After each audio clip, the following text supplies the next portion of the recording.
Assalamualaikum warahmatullahi wabarakatuh. Bismillah, alhamdulillah. Wassalatu wassalamu ala rasulillah Sayyidina Muhammadin ibni Abdillah wa ala alihi wa sahbihi wa mawalah. Rabbi syrah li sadri wa yassir li amri wahlul 'uqdatan min lisani yafqahu qawli, amma ba'du. Hadirin hadirat tamu Rasulullah Muhammad sallallahu alaihi wasallam yang alhamdulillah malam hari ini dengan titisan sisa air hujan yang membasahi jalan-jalan kita, namun Allah masih menghadirkan tubuh kita di tempat yang insyaallah penuh barakah. Sehingga insyaallah ini tanda, ini bukti bahwa Allah memilih hamba-hambanya yang terpilih dari sekian banyak hambanya. Mudah-mudahan kita dijadikan dari golongan tersebut. Amin. Ya Rabbal Alamin. Bapak Ibu yang Allah muliakan, alhamdulillah kemarin lusa saya baru melaksanakan ibadah umrah. Doakan semoga umrahnya jadi umrah yang diterima oleh Allah, umrah yang baik, umrah yang dicatat di sisi Allah Subhanahu wa Ta'ala, dan semua yang mengaminkan mudah-mudahan bisa ziarah haramain, bisa melaksanakan haji dan umrah. Amin. Allahumma amin ya Rabbal. Bapak Ibu yang Allah muliakan, umrah itu manasiknya, umrah itu ibadahnya, kita pakai pakaian ihram, niat. Setelah itu tawaf. Setelah tawaf sa'i antara Safa dan Marwah, selesai tahallul sudah. Apa-apa? Yang pertama nih niat sambil pakai pakaian ihram untuk yang laki-laki. Yang kedua tawaf. Apa tawaf? Muter Ka'bah berapa kali? 7 kali. Setelah itu sa'i, berjalan kecil antara Bukit Safa dan Bukit Marwah berapa kali? 7 kali. Terakhir apa itu tahallul? Potong rambut. Jadi sebenarnya Bapak Ibu yang Allah muliakan, ibadah umrah itu sebentar. Sebentar, paling 3 jam, 2 jam, 2 jam setengah selesai. 9 hari itu karena berkali-kali umrohnya, boleh sekalian ziarah Madinah Munawwarah. Sebenarnya ibadah umrah sebentar. Saya membahas sedikit tentang manasik umrah, ibadah umrah. Ada di sana itu sa'i. Sa'i itu berjalan dari Bukit Safa sampai Bukit Mar. Ini tafa'ul. Kita berbuat ibadah yang dulu dikerjakan oleh Siti Hajar radhiyallahu anha. Siti Hajar ibu dari Nabi Ismail alaihissalam. Bayangkan Siti Hajar berlari-lari kecil antara Bukit Safa Marwah 500 meter kali 7. Berarti 3,5 kilometer diterik matahari yang panas mencari harapan. Adakah air untuk minum sang putra yang masih bayi, Nabiullah Ismail alaihis. Dari Safa beliau lihat seolah-olah itu ada genangan air di depan. Berjalan beliau Siti Hajar, ternyata tidak ada. Sampai Marwah tidak ada apapun. Kembali lagi Siti Hajar melihat laksana ada itu genangan air di Safa. Dari Marwah berangkat lagi. Itu menunjukkan kegigihan Siti Hajar tidak menyerah pada keadaan. Ana sini kene usaha sepisan bangkrut embong ngolah maning. Ana ning kene sing nolak, sing nglamar wong wadon ditolak embong nglamar maning. Contoh dari Siti Hajar radhiyallahu anha, jangan putus asa, jangan lemah niat. Siti Hajar sampai 7 kali itu bolak-balik di tengah panasnya matahari berharap ada secercah harapan untuk kehidupan dan keberlangsungan sang putra, asal minum air saja.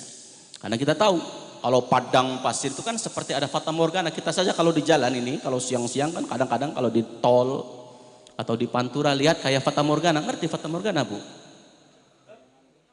Uri pening sawah baik. Sing adoh katanya kayak anak banyu. Padahal itu tidak ada. Itu cahaya di dekatnya tidak ada. Itu aspal saja, itu Fata Morgana. Itu sama. Itu yang dirasakan Siti Hajar berkali-kali bolak-balik. Namun tetap gigih. Ternyata bukan di sofa, bukan di marwah letak air sumber kehidupan, namun di tempat yang diinjak oleh sang putra Nabi Allah Ismail. Keluar dari sana air Zam-Zam. Sallu ala Nabi Muhammad.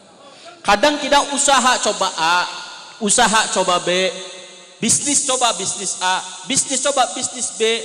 Ternyata Allah beri rezeki kita dari jalan yang lain. Yang penting usaha. Kata guru kami, al-harakah barokah. Wis gerak baik. Insya Allah nanti ada barokahnya. Tidak tahu kita rezeki dari mana datangnya. Yang penting sudah usaha. Seperti Siti Hajar. Bolak-balik sofa marwah, ternyata jalan air keluar dan memancar justru dari kaki sang bayi itu sendiri. Bukan di sofa. Bukan di marwah. Ibu bapak yang Allah muliakan. Dari kisah sa'i sofa dan marwah pula kita bisa mengambil hikmah. Bagaimana Nabiullah Muhammad sallallahu alaihi wasallam, Nabi yang terbaik, makhluk yang pernah Allah ciptakan, yang paling sempurna. Beliau dilahirkan dari keturunan Siti Hajar radhiyallahu anha. Siti Hajar yang berjuang untuk sang putra, Siti Hajar yang hidup lillahi ta'ala karena ditinggalkan oleh sang suami. Siapa suami Siti Hajar? Nabi Allah. Ditinggal kala itu di Makkah belum ada orang. Siti Hajar dan Nabi Allah Ismail manusia pertama yang menetap di Makkah. Belum ada kehidupan, belum ada manusia yang tinggal. Air pun belum ada.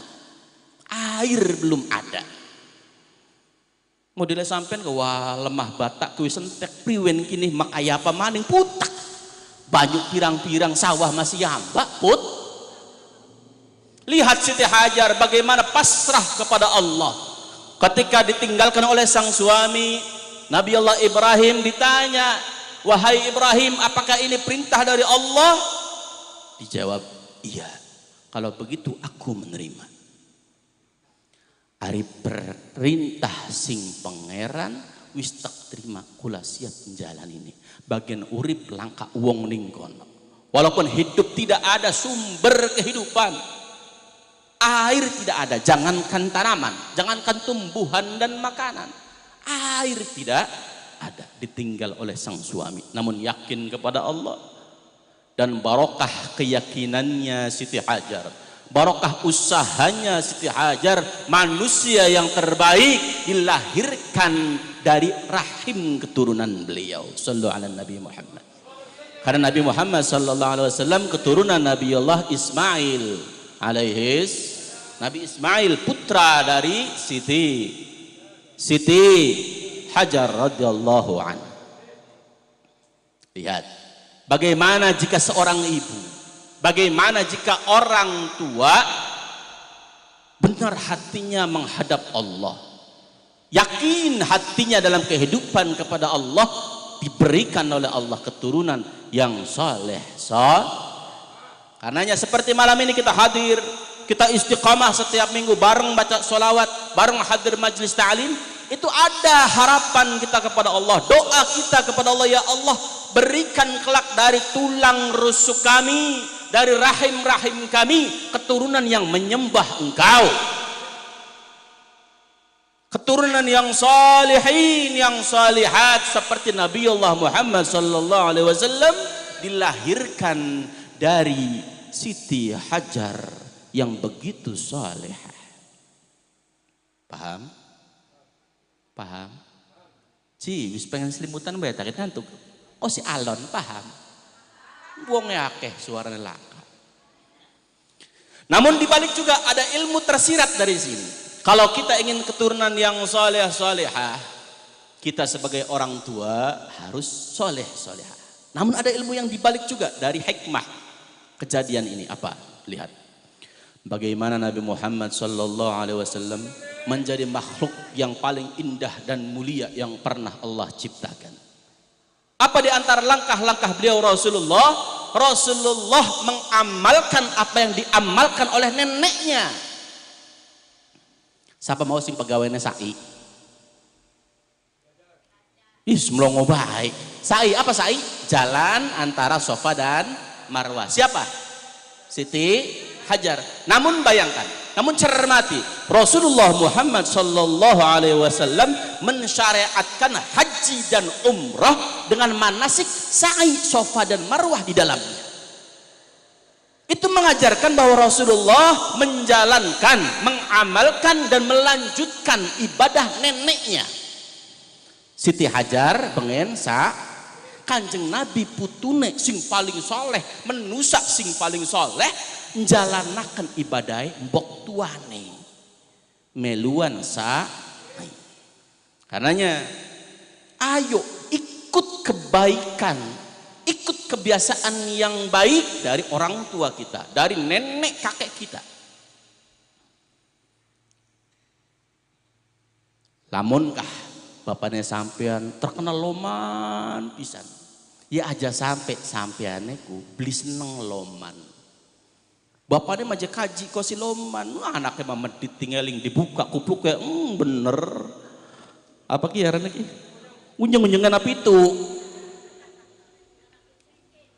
Bapaknya ibunya dermawan, anaknya kok pelit. Naudzubillah.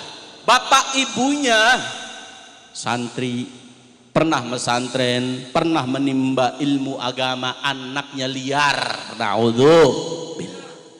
Ikut Rasulullah sallallahu alaihi wasallam bagaimana beliau menjalankan, meneruskan kebaikan-kebaikan dari nenek moyang beliau sallallahu alaihi Nabi Muhammad. Saya kemarin ada tamu datang ke rumah, itu dari Kertasmaya. Mereka satu keluarga, ternyata temannya umi saya, temannya abah saya. Mereka nggak tahu abah umi sudah wafat, karena sudah lama nggak ketemu. Datang ke rumah, mau ketemu ternyata sudah wafat. Bawa oleh-oleh, terus cerita. Pak Ustadz, umi sampean ke subhanallah, uangnya posisi bener pisan, uangnya posisi bagus pisan. Langka wong sing beli seneng baturan karo umine mbok ke sampean, karo umine sampean. Itu saya mendengarkan perkataan seperti ini, bukan baru kali ini. Itu banyak dari luar kota. Ini tahadduts bin nikmah ya, menceritakan kebaikan orang yang sudah meninggal. Itu menyaksikan umi kami orang yang solehah, senang bergaul dengan umi kami. Makanya beban berat bagi kami putra putrinya untuk meneruskan perjuangan tersebut. Pasti bapak ibu antum semuanya, bapak ibu dari saudara saudari semuanya pun sama, punya kelebihan yang berbeda-beda. Loman si ora, tapi sholat duha kebelokan tinggal. Anak ngutang mangutang baik, tapi sholat jamaah kebelokan pegot ning musola.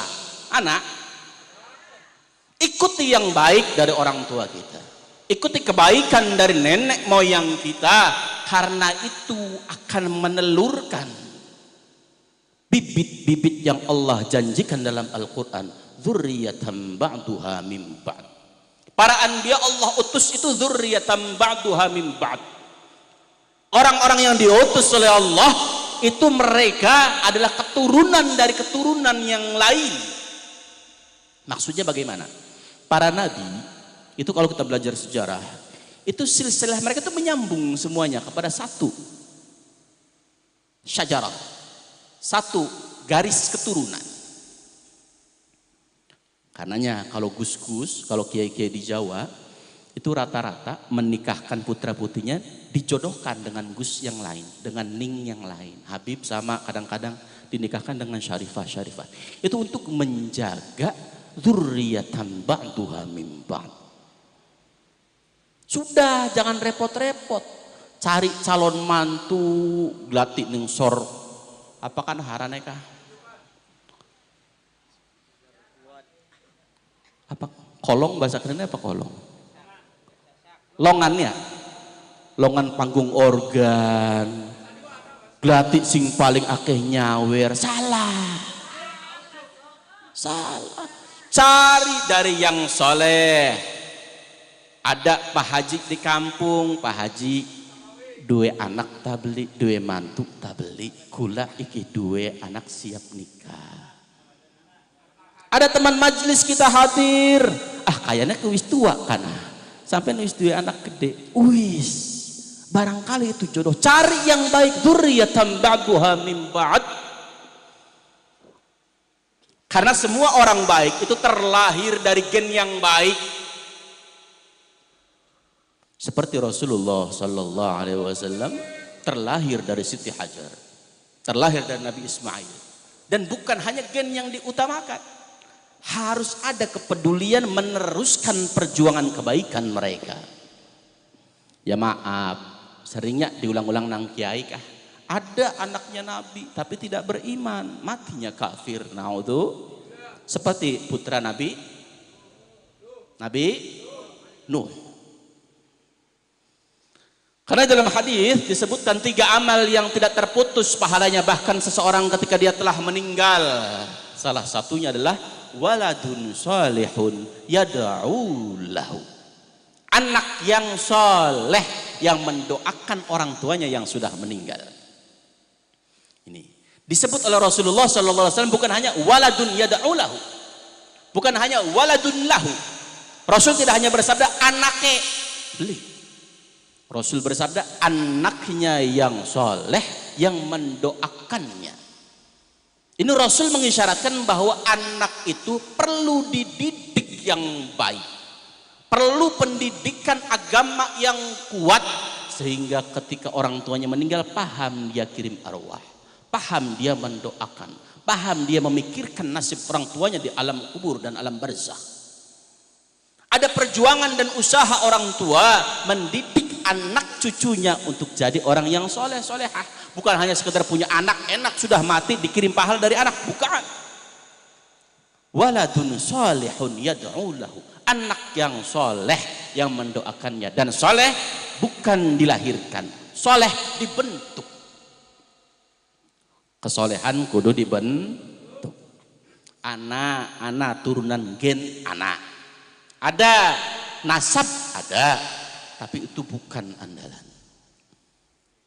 Karenanya ayo istiqomah dalam hadir majlis yang baik. Insya Allah air saja kalau dihadirkan di majlis yang baik itu menjadi obat. Bagaimana dengan diri kita? Insya Allah yang buruk barokah majlis yang baik jadi baik. Insya Allah yang baik barokah majlis yang baik jadi lebih baik. Amin ya Rabbal amin. Allahumma amin. Karenanya ibu bapak yang Allah muliakan,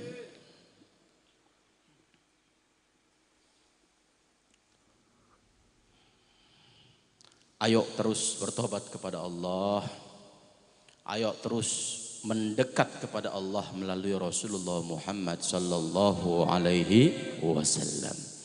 Karena beliau adalah cahaya bagi orang yang kebingungan. Rasulullah adalah cahaya bagi mereka yang tengah kebingungan. Barangkali dari kita ada yang bingung hartanya tidak pernah terkumpul. Ada dari kita yang bingung ibadahnya tidak pernah merubah dirinya menjadi lebih baik. Ada dari kita yang bingung dengan penyakit yang tidak lekas dan kunjung sembuh. Ada dari kita yang bingung mengurus anaknya yang begitu nakal, bingung dengan urusan rumah tangganya, bingung dengan orang tua dan tetangganya. Ya Rasulullah Muhammad sallallahu alaihi wasallam cahaya bagi mereka yang kebingungan. Huwan nuru yahdil hairina diya'u.